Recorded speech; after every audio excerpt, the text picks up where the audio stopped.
Today we're venturing into the realm of family dynamics, specifically the roles we often take on based on the order in which we were born.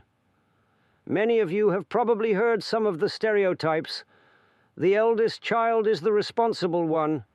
The middle child feels left out. The youngest is pampered and rebellious. The only child is spoiled or too adult-like. These ideas come from observations that I and others have made over the years about birth order's influence on personality. Yes, it's true. Our position in the family can affect how we see ourselves and how we behave. But, and this is a big but, it does not determine your fate. In this session, I want to show you how understanding birth order can give you insight, while also encouraging you that you can overcome any negative effects and become exactly who you choose to be. Let's start with a quick rundown of what birth order theory says. Firstborns often get a period of undivided attention from parents until the second child arrives. They can become responsible, organized, even bossy, taking on the role of mini-parents or leaders. But they also may feel dethroned when a new sibling comes, leading to feelings of insecurity or a drive to regain parental approval by being perfect or high-achieving. Second-born or middle children might always have to share attention. The classic middle child is said to feel squeezed between the older and younger, sometimes leading them to become peacemakers or diplomats in the family to keep harmony. Or alternatively, they might feel overlooked and develop a quieter or more rebellious persona to get attention. Youngest children often are pampered or protected by everyone, parents and older siblings. They may become charming and sociable to keep that favored position, sometimes dependent, or they might rebel against all those bosses they've had in the family and carve out a unique identity, the baby wanting to prove themselves. Only children get all the attention, which can make them very mature for their age, since they interact mostly with adults and responsible, but they can also become perfectionistic or struggle when they eventually face situations where they're not the center of attention, like in school with peers. Does any of that sound familiar or ring true for you? Many people find these patterns relatable. For instance, maybe as the eldest, you always felt you had to set an example, and now you sometimes feel overburdened by responsibility, or perhaps as the youngest you were used to having things done for you, and now you have to work on being more independent. I, Alfred Adler, was actually a second-born child, the second son in my family. My older brother was apparently a bright, talented boy. In fact, I felt he overshadowed me when I was small. I also had several younger siblings, so I know what it's like to be in the middle, looking for your unique place. Some say my interest in birth order came from trying to understand my own family feelings. And interestingly, my friend Sigmund Freud was a firstborn, which might partly explain differences in our personalities. Who knows? Now, while these birth order tendencies are interesting, I want to stress that they are general tendencies, not fixed rules. Human beings are incredibly creative and adaptable. Not every firstborn is confident and controlling. Some become anxious people-pleasers. Not every middle child is a mediator. Some become fierce competitors to stand out. Not every youngest is spoiled. Some grow up quickly because they had many role models. Many other factors, like gender, age gaps, parenting style, culture, etc., interact with birth order. So do not box yourself in or blame all your problems on being, say, the middle kid or the only child. Birth order influences you, but it does not imprison you. The real value in understanding your birth order experience is to become aware of any subconscious scripts or beliefs you might have carried from it. For example, the oldest child might have a script like, "I must always be responsible for everyone," or "I have to achieve to earn love." The middle child might think, "Nobody notices me. I have to try really hard to be heard. Or conversely, it's hopeless to compete. Why bother trying? The youngest might think, if I act helpless or charming, someone will take care of things for me, or I have to do something wild to get attention. The only child might have, I get my way or nothing, or I feel safer around older or authority figures than peers. These are just examples. Your personal experience might be different. The key is to reflect. What messages did I internalize because of my family role? Sometimes siblings get labeled the smart one, the pretty one, the troublemaker, the shy one, etc. Those labels can become limiting beliefs that we inadvertently live out even as adults. I remember counseling a man who was the youngest of 4 brothers. Growing up, he was always the little one who couldn't do anything right. At least that's how his older brothers teased him. Even when he became an adult, highly educated and perfectly capable, he found that around authority figures or colleagues, he would revert to a timid, unsure stance, as if assuming everyone else knew better.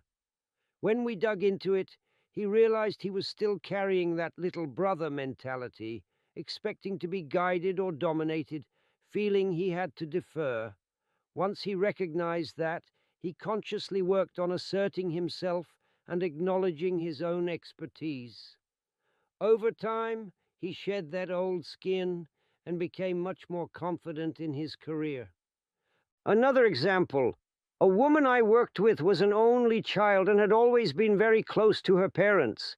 She was well-read, articulate, and comfortable with adults, but she always felt a bit distant from her peers growing up. She often felt lonely in group settings. Her subconscious script was, I'm different. I don't fit in with people my age.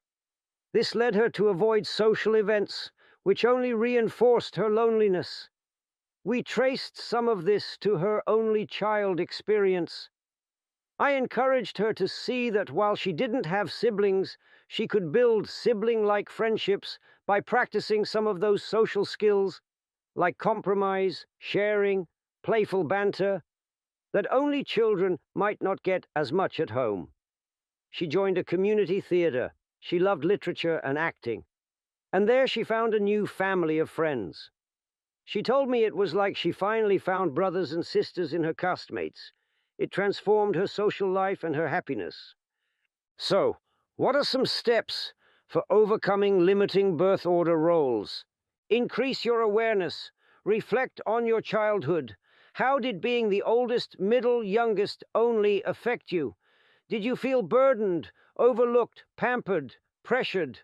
What labels did your family give you, explicitly or implicitly?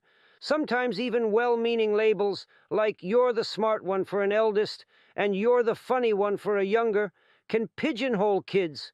Jot down any beliefs you carry that might stem from those early family dynamics. Challenge the labels. Just because you were the shy middle child doesn't mean you have to be the shy adult. Just because you were the bossy big sister doesn't mean you can't learn to collaborate as an equal. If you were the baby and people always did things for you, recognize that now you are a grown adult, fully capable of taking responsibility. And in fact, life will demand it of you if you want true independence. It's time to shed those nicknames and roles if they're not serving you. You might even do a symbolic exercise. Write down the old label, the quiet one or the rebel or whatever, and then write a big X over it, and beneath it write your name and I am free to be whoever I choose. Leverage the strengths of your birth order. It's not all negative. Every position has potential strengths. Eldest often have great leadership and organization skills. They know how to take charge. Middles are often adaptable and good at reading people. They can be the best team players and negotiators.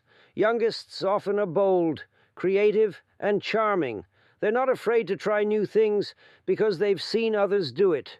Only children are often very confident with adults, intelligent and comfortable being alone. They can be great leaders or creators because they don't mind working independently. Identify your birth order-given strengths and be proud of them. Develop in areas that might have been neglected. Sometimes our family role means we didn't get to practice certain things.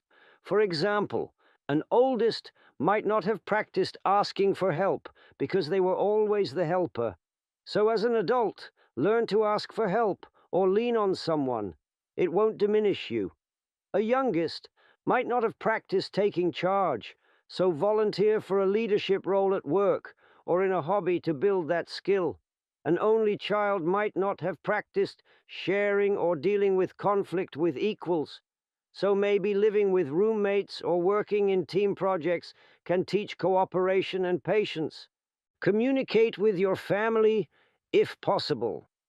If you feel your family still treats you in a way that's tied to your old role, like parents still babying the youngest even though you're 30, or siblings still expecting the eldest to host every holiday and do all the work, it might be healthy to have a conversation. Let them know kindly that while you love them, you'd like to redefine some aspects of your relationship now that everyone is an adult. This can be tricky, I know. Families can be set in their ways, but even small changes in how you interact can shift the dynamic.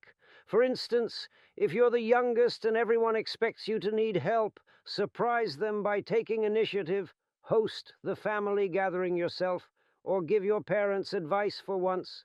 If you're the eldest and always the strong one, try being a bit vulnerable and ask a sibling for support.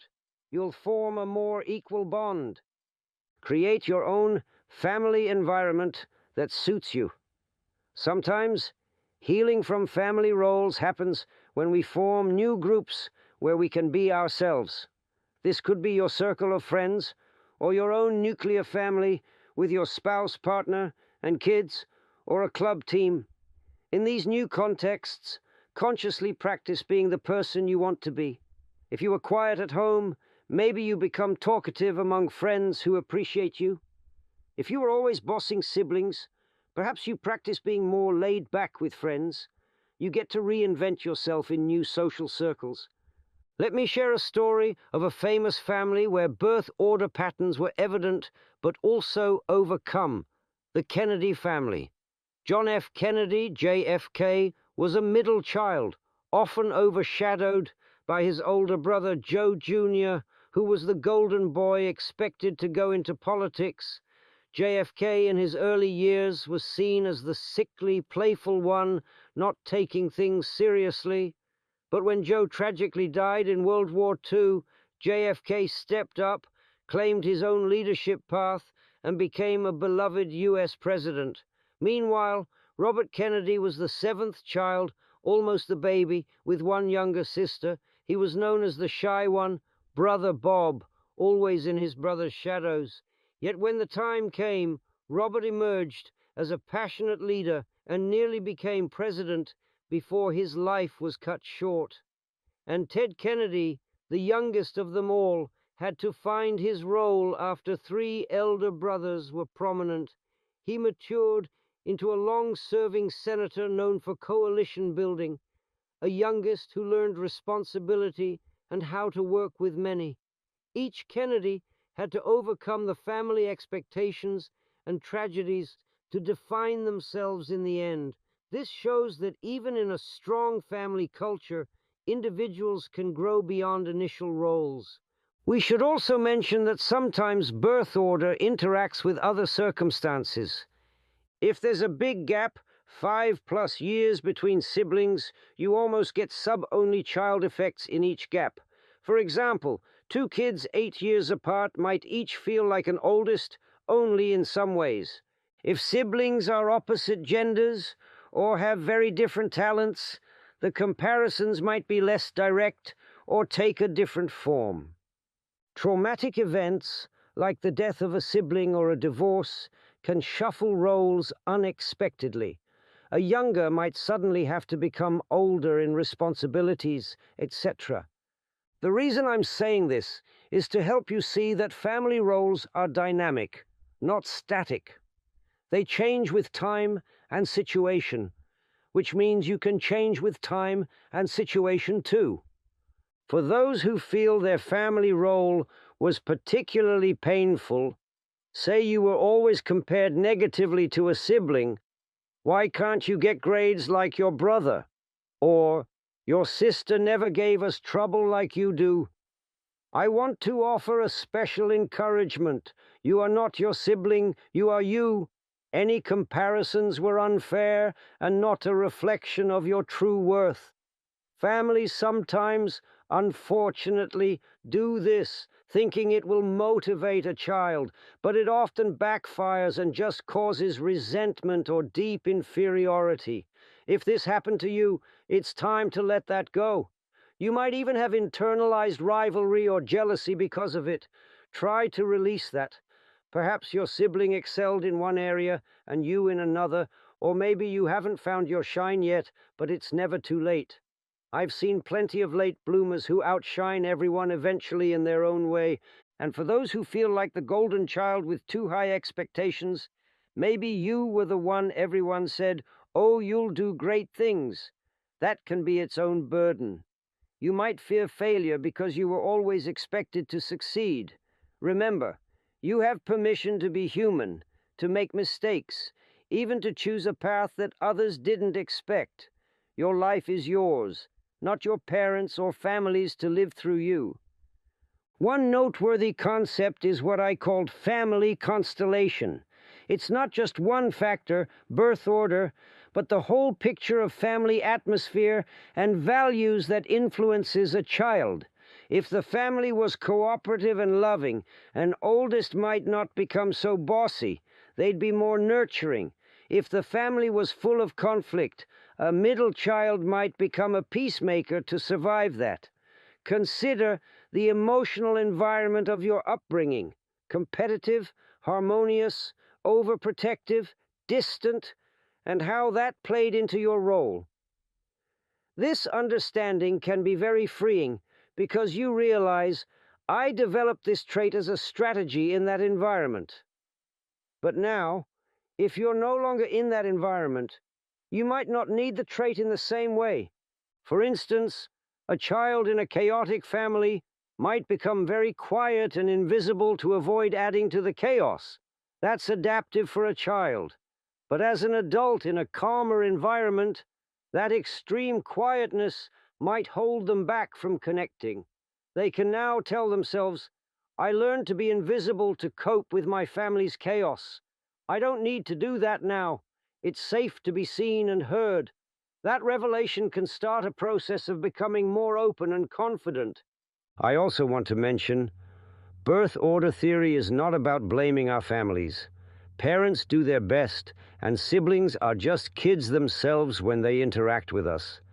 The aim here isn't to go blame mom for making you the surrogate parent for your younger siblings, or blame your elder brother for teasing you. It's to gain insight so you can move forward. Forgiveness is powerful in this process.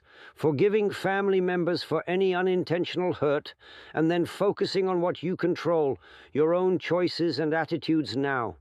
Now, how can you actively shape your own destiny beyond birth order? Set personal goals that reflect your desires, not what your family expected from your role.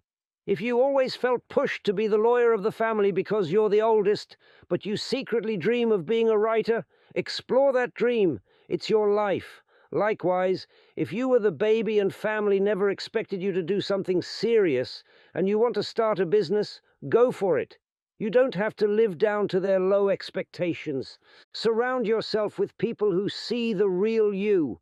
Sometimes our family, loving as they are, can be blind to how we've changed. They might still treat you as the kid long after you're grown. Cultivate friendships or mentors who recognize your strengths and growth. Their perspective will reinforce your new self-view. Learn from siblings, but don't compare. If you have siblings, each of you has unique strengths. Maybe you envy one sibling's ease in social situations, if you're the introvert and they were the outgoing one. Instead of feeling inferior about it, learn from them. Ask them for tips or observe how they do it, and likewise, recognize what they might learn from you. Often siblings quietly admire qualities in each other that they themselves lack. Break one habit that ties back to your old role. It could be physical or behavioral. For example, if you realized, as the middle child, I always yielded to others' choices, practice asserting your preference more. Choose the restaurant. Voice your opinion first in a meeting. If you realized, as the oldest, I never relax, deliberately schedule downtime or let someone else lead an activity. If, as the youngest, I tend to whine when stressed, catch yourself and practice speaking calmly and taking ownership. Celebrate your progress. Making personal changes can be challenging. Whenever you act outside your old pigeonhole, take a moment to mentally pat yourself on the back. Did the quiet one speak up loudly somewhere? Fantastic! Did the irresponsible baby of the family successfully manage their finances or take on a project? Bravo! You're rewriting your story step by step. Ultimately, the message I want you to take home is this: your past influences, including birth order, do not have to dictate your future. They are like a starting point, but you have the steering wheel now. You can turn left or right, speed up or slow down, regardless of the road you started on. Understanding birth order is useful for compassion, both for yourself and your family members. You might understand your siblings or parents better too. Perhaps you realize, oh, my dad was a youngest child. That's why he sometimes avoided responsibility. Or, my mom was an only child. Maybe that's why she had high expectations of me. She didn't know what having siblings was like. It can actually heal some resentment when you see them as products of their own upbringing too. But then focus on what you can control, your own choices and attitudes now. I encourage you, after this talk, to call a sibling if you have one, or a close cousin, or childhood friend if not, and maybe reminisce a bit about growing up. Perhaps even share a laugh about how you all were as kids, how you've changed or not changed. You might gain new insight, or at least strengthen that bond by acknowledging how far you've all come. And if you are an only child, maybe reach out to a friend who feels like a brother or sister and let them know you appreciate them. Because in the end, birth order aside, we can create supportive sibling-like relationships in life that nurture us as adults. Let's recap the key points. Birth order can influence personality. Eldest often responsible, middle adaptable, youngest outgoing or dependent, only confident or perfectionist, etc. But these are trends, not destinies. Identify any limiting beliefs or roles you took from your family position, like feeling overshadowed or overly responsible. You have the power to change those beliefs and behaviors. You're not the child in that family hierarchy anymore. You're an adult who can redefine yourself. Embrace the strengths your birth order gave you: leadership, flexibility, creativity, independence, etc. Work on areas that were underdeveloped due to your role. Learn new skills. Step out of your comfort zone. Communicate with family to gently update how you relate and form new family relationships that allow you to be your authentic self. Let go of unhealthy comparisons or labels among siblings. Each of you is unique and worthy. Above all, know that you are the author of your life story. Your family wrote the first chapters for you, but from here on, the pen is in your hands. In my life, I saw my older brother as a kind of pace setter that I first tried to catch up to. Then I realized I had my own path. I became a doctor when no one expected it initially. I carved a different theoretical path than Freud, even though I started in his shadow, so to speak. We all must individuate, become individuals apart from our families, while still cherishing the love and lessons they gave us. So whether you were the little princess, the rebel, the caretaker, or the mediator in your childhood home, you can be anything in your life now. Take the best of what that role gave you and leave the rest behind. Your destiny is yours to shape, not your birth order, not your past, but you in the present with an eye to the future. Embrace that freedom and go create the life you truly want.